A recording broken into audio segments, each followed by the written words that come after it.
താങ്കളുടെ കൂടെ ഉണ്ടായിരുന്ന മറ്റു നടൻ സാക്ഷാൽ ഫഹദ് ഫാസിൽ, എങ്ങനെയായിരുന്നു അദ്ദേഹത്തിന്റെ കൂടെ? നിങ്ങളൊക്കെ പല പ്രാവശ്യം സിനിമകളിലെ കൂടെ അഭിനയിച്ചു, പക്ഷേ ഇതിലെങ്ങനെയായിരുന്നു അദ്ദേഹത്തിന്റെ? ഞാൻ ആദ്യമായിട്ടാണ് ഫഹദിന്റെ കൂടെ ഇങ്ങനത്തെ ഒരു സ്ക്രീൻ സ്പേസ് ഷെയർ ചെയ്തത്. ഞങ്ങൾ ടേക്ക് ഓഫിൽ ജസ്റ്റ് ഒരു പാസിംഗ് ഷോട്ട് മാത്രമേ ഉള്ളൂ, ഡയലോഗുകളൊന്നുമില്ല, ജസ്റ്റ് അങ്ങോട്ടും ഇങ്ങോട്ടും നോക്കിയിട്ട് കണ്ടുപിടിച്ചാൽ പോലും ഇല്ലാത്ത രീതിയിൽ അങ്ങോട്ട് പോകുന്നു.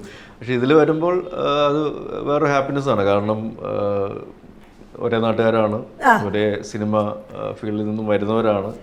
അപ്പോൾ ആ രീതിയിൽ നോക്കുമ്പോൾ ഒരുപാട് സന്തോഷമുണ്ട് ഫഹദിൻ്റെ കൂടെ അങ്ങനത്തെ ഒരു, പിന്നെ പ്രത്യേകിച്ച് നമ്മുടെ തന്നെ ഒരു പ്രൊഡക്ഷൻ ബാനറിലും കൂടെ ആകുമ്പോൾ അത് കുറച്ചും കൂടി സന്തോഷം തരുന്ന കാര്യമാണ്.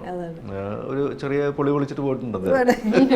ഫോർ യു എങ്ങനെയായിരുന്നു? ഞാൻ ഫഹദിൻ്റെ കൂടെ അഭിനയിച്ചിട്ടില്ല. പിന്നെ ഫഹദിനെ എനിക്ക് ആക്ടർ എന്നുള്ളതിനേക്കാൾ നമ്മൾ വളരെ ക്ലോസ് ഫാമിലി ഫ്രണ്ട്സാണ് ഫഹദും നസ്രിയും ഒക്കെ. അപ്പം ഞങ്ങൾക്ക് ആദ്യം ഷൂട്ട് ചെയ്യുന്ന സമയത്ത് ഞങ്ങൾക്ക് അങ്ങോട്ടും ഇങ്ങോട്ടും ഭയങ്കര സീരിയസ് ആയിട്ടൊരു സീനായിരുന്നു. ഞങ്ങൾക്ക് ചിരി അടക്കാൻ പറ്റുന്നില്ലായിരുന്നു അങ്ങോട്ടും ഇങ്ങോട്ടും നോക്കിയിട്ട്.